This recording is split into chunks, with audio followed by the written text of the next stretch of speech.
Jadi kita nak cari fa'il dalam ayat yang kedua daripada surah Al-Mulk. Yang kita jumpa di sini ada beberapa fa'il pada ayat yang kedua ni. Jadi apa fa'il tu? Antaranya ada ialah, jadi ayatnya allazi khalaqal mauta wal hayata liyabluwakum ayyukum ahsanu amala wa huwal azizul ghafur. Jadi yang pertama ialah khalaqa. Sini ialah fa'il madhi.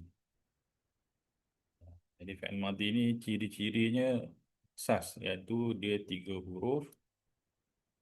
Kemudian semua huruf tu berbaris fathah. 3 huruf, semua huruf berbaris fathah. Dan bagi fi'il ini, dia punya domir dia huwa, iaitu dia. Yang kedua di sini fi'il ni ialah yabluwa. Sini. Jadi pada kalimah liyabluwakum ada 3. Ada lam, kemudian ada yablu, kemudian ada kum. Jadi yang saya bulatkan tu itu bukan fi'il. Fi'ilnya adalah yablu. Yab, yablu. Yablu. So yablu di sini ialah fi'il mudhari'. Fi'il mudhari'. Jadi fi'il mudhari' di sini dia tanda dia ada ya kat depan ni. Dia permulaan dia ada huruf ya. Jadi dia punya fi'il madhi dia, setiap fi'il mudhari' itu dia lahir daripada fi'il madhi. Fi'il madhi. Fi'il madhi di sini ialah bala. Maksudnya menimpakan. Menimpakan. Adapun baki daripada perkataan yang lain dalam surah ni, dia bukan fi'il. Hanya 2 saja fi'il. Baik, jom kita tengok. Betul tak jawapan saya ni? Kita klik sini. Jadi betul. Di sini ada 2 tanda merah. Khalaqa dengan liyabluwakum pada yablu. Ada 2 tanda merah ni. Ini ialah kita dah setting bahawa yang merah tu hanya merah itu saja fi'il. Lain daripada itu semuanya campur antara huruf dan isim. Ya, kita nak tengok apa huraian dia tentang khalaqa ni. Okay. Khalaqa. Dia kata khalaqa ni maksud dia telah menciptakan.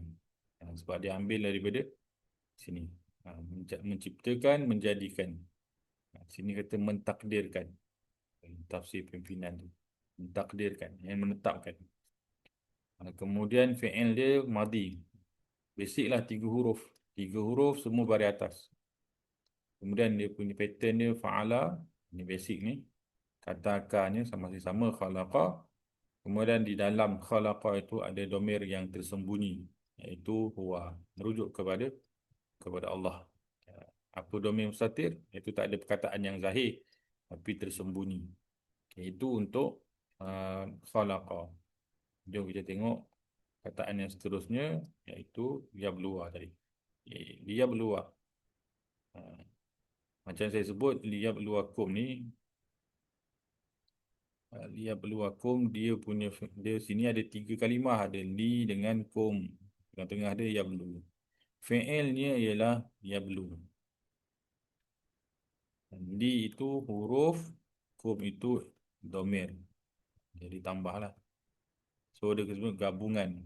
Li maksudnya supaya, kum ni kamu semua. Yablu tu maksudnya dia menguji. Untuk menguji. Ya. Okey. Jadi jenis fi'il ni mudhari' sebab ada ya kat depan ni. Dia punya fi'il madhi dia bala. Wazan kepada bala tu ialah fa'ala.